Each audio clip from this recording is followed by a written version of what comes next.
Kung gusto mo na siya ay mababaliw ng husto sa kakaisip sa iyo buong magdamag, ay gawin mo itong ritual na ibabahagi ko sa inyo ngayon. At paniguradong matatamaan siya sa oras na magawa mo ang ritual na ito. Lalong-lalo na hindi kayo okay na dalawa ng mahal mo at hindi pa rin kayo nag-uusap at hindi pa rin kayo nagpapansin ng dalawa. Kaya mas mainam na gawin mo ito upang mababaliw siya sa kakaisip sa iyo at isa itong paraan para magkaayos kayong dalawa ng partner mo. Basta dapat 100% ang paniniwala mo sa mga ganitong pamamaraan. Pwede mo ito gawin sa kahit na anong araw o oras na gusto mo.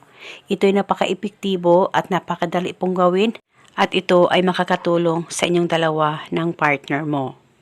Ang gagawin mo lamang bago ka matulog, umupo ka muna saglit dyan sa higaan mo.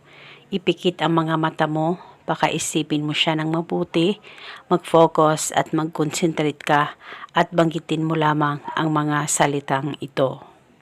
Pangalan at apelido, ikaw ay mababaliw sa kakaisip sa akin ng husto, malayo o malapit man tayong dalawa sa isa't isa.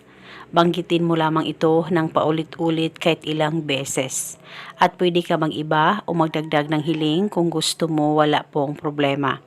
At pagkatapos mong gawin ang ritual ay paniguradong matatamaan siya at mababaliw siya ng husto sa kakaisip sa'yo. At kinabukasan, ulitin mo ang paggawa nitong ritual. Basta gawin mo itong ritual bago ka matulog. Gawin ito hanggang kailan mo gusto. At kung okay na kayong dalawa ng mahal mo at kung gusto mong ihinto ang ritual, ay pwedeng-pwede po, wala pong problema. O kung gusto mo pa ring ipagpatuloy na gawin ito, ay mas mainam po, depende po sa inyo. At eto muna sa ngayon, sakaling kayo ay may katanungan, mag-comment lang po kayo sa baba. Maraming salamat po sa panunood. May God bless us all.